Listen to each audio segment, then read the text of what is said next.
Hello friends, कैसे हैं आप लोग। आज मैं आपके सामने बहुत सारे ऐसे किचन टिप्स लेकर आई हूँ जो कि आपके काम को बहुत ज़्यादा सरल बनाएंगे और आप अपना बहुत सारा कीमती समय भी बचाएंगे। और ये टिप्स ऐसे हैं जो आप अपने रोज़मर्रा के काम में कर सकते हैं, जो कि हमें बहुत सारे काम ऐसे होते हैं जिनको हमें पता नहीं होता है, लेकिन अगर हमें ये सारी जानकारी मिलती है तो हम अपना बहुत सारा समय बचाएंगे, साथ ही अपना बहुत सारा पैसा भी बचाएंगे। तो चलिए अपनी टिप्स की तरफ चलते हैं। मेरी पहली टिप्स है, ये हमारे पुराने मोजे हैं जिनको हम अक्सर फेंक देते हैं। तो ये मेरे मोजे हैं, एक एक रह गया है, एक एक खो गया है, अक्सर खो ही जाते हैं घर में मोजे। तो इन मोजों को मैंने देखिए वाइपर में इस तरह से पहना लिया है। अब आप सोच रहे होंगे कि मोजों को वाइपर में पहनाने से क्या होगा। तो मोजे को हम वाइपर में पहनाकर अपने बहुत सारे काम जो है कर सकते हैं और इससे हमारा बहुत सारा समय भी बचेगा। तो देखिए हम इस वाइपर को इस तरह से मोजे पहनाकर, देखिए कुछ इस तरह से हमारा ये वाइपर हो गया है। इससे हम लगाएंगे अपने घर में पोछा। जो मोजे होते हैं एकदम सॉफ्ट होते हैं। अगर हम वाइपर में मोजे पहनाकर इस तरह से अपने घर में पोछा लगाएंगे जो कि बहुत ही साफ़ हमारा फर्श हो जाएगा। तो सबसे पहले मैंने इस पर एक लिक्विड डाला है जिसकी वीडियो मैंने बना के डाली थी। इससे फर्श बहुत साफ़ हो जाता है। तो मैंने अपने वाइपर पर उस लिक्विड को डाला, उसके बाद फर्श पर पोछा लगाया। इतना अच्छे से पोछा लगा, एकदम आराम से हमने पोछा लगाया। उसके बाद फर्श हमारा एकदम चमक गया है। तो इस तरह से हम वाइपर में मोजा पहनाकर अपने घर में पोछे को आराम से लगा सकते हैं। और ये पोछा जो है हमारे पलंग के नीचे भी चला जाएगा, सोफे के नीचे भी चला जाएगा, क्योंकि जब पोछा हम लगाते हैं या हमारी मेड लगाती है वो अक्सर जगह छोड़ देती है।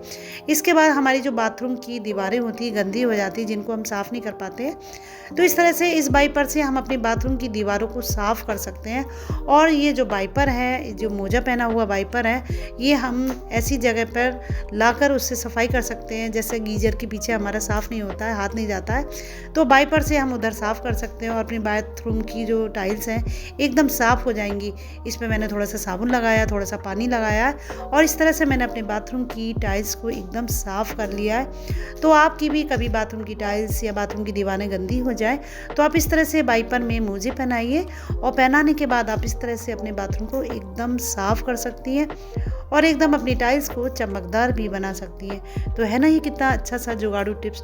ये टिप्स बहुत ही अच्छा है। इस तरह से देखिए कितना, और देखिए मेरे मोजे जो हैं वाइपर में से बिल्कुल भी निकले नहीं हैं। बहुत ही अच्छी सी टिप्स है।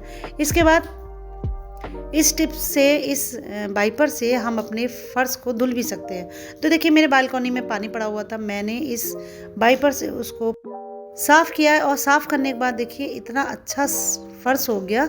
अगर हम वाइपर से वैसे खींचते तो वो हमारा इतना साफ़ नहीं होता, लेकिन हमने मोजे पहनाकर साफ़ किया है तो हमारा फर्श जो है एकदम चमक गया। तो आपको अपना फर्श धुलना हो तो आप इस तरह से वाइपर से धुल सकती हैं, आपका फर्श एकदम साफ़ हो जाएगा, आपको झाड़ू लगाने की ज़रूरत ही नहीं होगी। इसके बाद हम अपनी अगली टिप्स की तरफ चलते हैं। ये हैं हमारे ग्लव्स।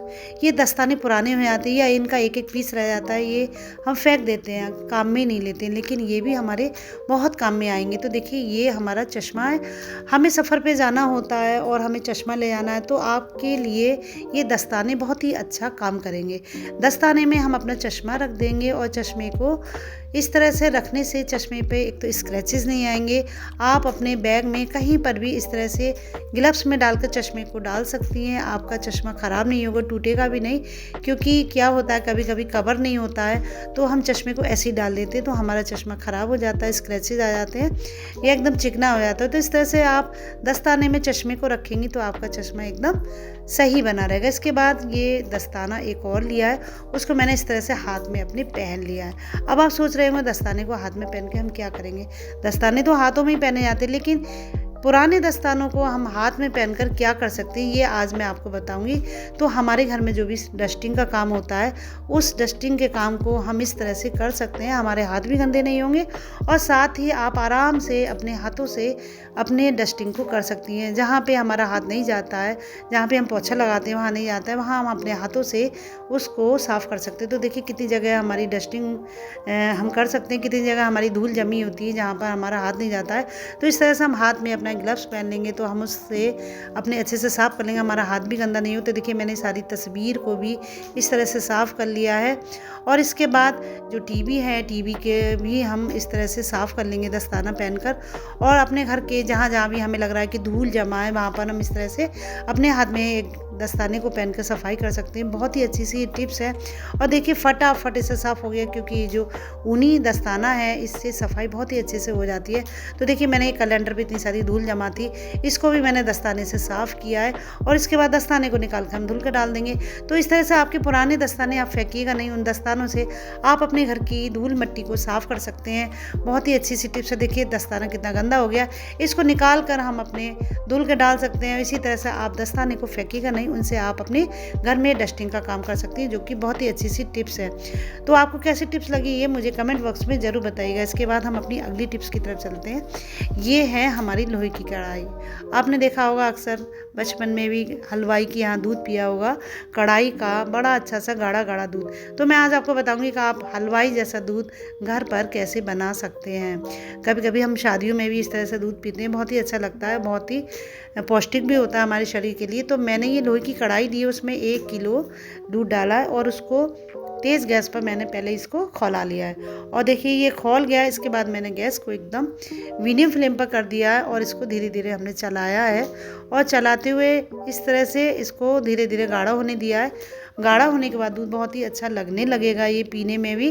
तो गैस को हमें तेज़ नहीं करना है, गैस को हमें एकदम मीडियम फ्लेम पर रखना है। तो देखिए मैंने ये आधा से 1 घंटे बाद ये दूध कुछ इस तरह से बन गया और इसमें मलाई भी बहुत अच्छी सी पड़ गई है। तो ये इस तरह से ये मलाई वाला दूध तैयार हो गया है, हलवाई जैसा दूध जो हम लोग बचपन में अक्सर पीते थे, बहुत ही अच्छा लगता था पीने में। तो वो वाला दूध ये बनकर तैयार हो गया है और इसको हम थोड़ा सा और खौला लेंगे और खौलाने के बाद इसको कर लेंगे हम थोड़ा सा ठंडा। जब ठंडा करेंगे तब हम इसमें चीनी डाल देंगे। अगर हम गर्म में चीनी डालेंगे तो दूध हमारा फट जाएगा। तो देखिए हमने चीनी डालने के बाद इसको चला दिया है और चलाने के बाद इसमें हम डाल देंगे 1 छोटी चम्मच इलायची पाउडर। इलायची पाउडर से दूध में खुशबू बहुत ही अच्छी लगती है। इसके बाद हम इसमें डाल देंगे थोड़े से काजू बादाम। काजू बादाम को थोड़ा सा बारीक पीस के डालना है या उसको आप कद्दूकस भी कर सकती हैं। तो इस तरह से मैंने देखिए इसमें थोड़ी सी मेवा डाल दी है और मेवा डालने के बाद हमारा देखिए हलवाई जैसा दूध बनकर तैयार हो गया। ये दूध हमने बचपन में बहुत ही पिया है, बहुत ही अच्छा लगता था। और लोहे की कढ़ाई में दूध बनाने से हमारे शरीर में आयरन की कमी जो होती है वो दूर हो जाती है। वैसे भी लोहे की कढ़ाई में बनी हुई सब्जियों को खाना चाहिए, क्योंकि लोहे की कढ़ाई में बनी हुई सब्जी खाने से आयरन मिलता है, जो कि हमारे शरीर को बहुत ज़रूरी होता है। तो देखिए हमारा ये मलाई वाला हलवाई जैसा दूध बनकर तैयार हो गया है, जो कि बच्चों को बहुत ही पसंद आता है। मैं अक्सर इस तरह से दूध बनाती हूँ, बहुत ही टेस्टी लगता है पीने में। आप भी कभी दूध बनाइएगा तो इसी तरह से बनाइएगा।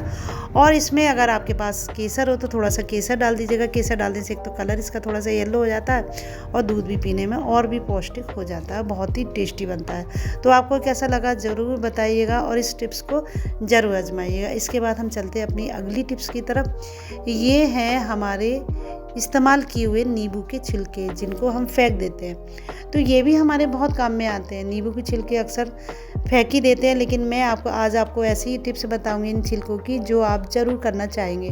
तो देखिए नींबू के छिलके से जो अंदर का जो पार्ट होता है मैंने एक चाकू से निकाल दिया और निकालने के बाद देखिए कुछ इस तरह से इसको गोलाई में शेप देकर हमने एक दीपक की तरह इसको बना दिया है। जैसा मिट्टी का दीपक होता है उसी तरह से हमने नींबू के छिलके को बना दिया है। अब हम इसको एक दीपक में रख लेंगे। कोई भी दीपक ले लीजिए, मिट्टी का हो चाहे मिट्टी का ले लीजिए। उसमें हम डाल देंगे 1 चम्मच सरसों का तेल और उसके बाद डाल देंगे हम इसमें 1 रुई की बत्ती। और रुई की बत्ती डालने के बाद इसमें हम थोड़ा सा तेल और डाल देंगे, क्योंकि तेल कम था। इसके बाद हम इसको जला देंगे और फिर हम इस दीपक को, ये नींबू वाले दीपक को, अपने घर के किसी भी कोने में रख देंगे जहाँ पर आपके मक्खियाँ आती हों या मच्छर आते हो। तो इसकी गंध से मक्खी मच्छर दूर भाग जाएंगे और साथ ही इसकी खुशबू चारों तरफ घर में फैल जाएगी। तो कभी भी आपके नींबू के छिलके बचे, आप छिलकों को इस तरह से दीपक बनाकर अपने घर के कोने में रख दीजिएगा, अपने कमरों में रख दीजिएगा। आपके घर में एकदम भीनी भीनी खुशबू फैल जाएगी और साथ ही मच्छर और मक्खी हैं आपके घर में प्रवेश नहीं करेंगे। ये बहुत अच्छी सी टिप्स है और देखिए कितना अच्छा लगता है। ये दीपक जलता है चारों तरफ, एक तो इससे रोशनी भी बढ़िया होती है और साथ ही चारों तरफ खुशबू भी फैली होती है। इसके बाद हमारी अगली टिप्स है, ये हमने रोटी बनाई है और रोटियां हम थोड़ी देर बाद जब हम रोटियों को खाते हैं तो रोटियां टाइट हो जाती हैं। तो मैं आपको ऐसा उपाय बताऊंगी कि आप रोटियां रखेंगे, आपकी रोटियां एकदम सॉफ्ट बनी रहेंगी। तो कुछ नहीं करना है, हमें लेना है अदरक के 2 टुकड़े, और 2 टुकड़े लेने के बाद हम कैसरोल लेंगे जिसमें हमें रोटियां रखनी है। तो हम सबसे पहले उसमें एक टिश्यू पेपर बिछा लेंगे। अगर आप कपड़े का इस्तेमाल करती हो, कपड़े की नैपकिन का, तो वो भी आप बिछा सकती हैं। तो देखिए मैंने टिश्यू पेपर बिछा दिया है। उसके बाद उसमें मैंने अदरक को इस तरह से काट कर 2 पीस उसमें रख दिए हैं। उसके बाद हम इसमें रख देंगे रोटियां, क्योंकि हमें अगर देर में खाना होता है तो रोटियां हमारी एकदम टाइट हो जाती हैं। तो इस तरह से आप रोटियों को रखेंगे, आपकी रोटियां बिल्कुल भी टाइट नहीं होंगी और एकदम सॉफ्ट बनी रहेंगी। तो देखिए मैंने इस तरह से इसमें 4-5 रोटी इस तरह से रख दी हैं, और रखने के बाद हम ऊपर की साइड में भी एक अदरक का टुकड़ा इसमें रख देंगे। अदरक का टुकड़ा रखने से क्या होगा, आपकी रोटियों में बिल्कुल भी टाइटपन नहीं आएगा, रोटियां एकदम तरोताज़ा बनी रहेंगी। ऐसा लगेगा जैसे अभी आपने रोटी बना के रखी है। तो देखिए मैंने इस तरह से उसके ऊपर भी एक अदरक का टुकड़ा रख दिया, उसके ऊपर मैंने एक नैपकिन और बिछा दिया है, और नैपकिन से ढकने के बाद अब हम कैसरोल का ढक्कन बंद करके रख देंगे। इसके बाद आपको रोटी जब भी खानी हो 1 घंटे बाद या 1.5 घंटे बाद, आपकी रोटियां एकदम ताज़ा और एकदम मुलायम मिलेंगी, एकदम रोटी टाइट बिल्कुल भी नहीं होगी। ये बहुत अच्छी सी टिप्स है, इसको ज़रूर आजमाइएगा। जब भी आप रोटियां रखें अदरक का इस्तेमाल ज़रूर कीजिएगा। आपको सारी टिप्स कैसी लगी मुझे कमेंट बॉक्स में ज़रूर बताइएगा। मेरी ये वीडियो अपने दोस्तों में शेयर कीजिएगा। मिलते हैं आपसे अगली वीडियो में नए नए टिप्स के साथ। तब तक के लिए bye bye, have a nice day, thank you.